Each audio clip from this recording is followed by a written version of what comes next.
香織というその究極のお嬢様というキャラクターは本当に普段の私から程遠いキャラクターなので、とってもなんか嬉しかったですし、またその香織の持つ性格がこう誰にもこう遠慮はしない、思った通りのことを言って自分の信念をこう曲げないで貫くみたいな強い気持ちの性格のところがあるので、そこはやっぱりすごく好きでした。で、あと怒ると切れるんです。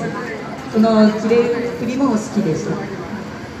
ang gusto naman niya sa character niya, yung, di ba, may pagka, dahil mayaman nga, yung princess, yung mainhin.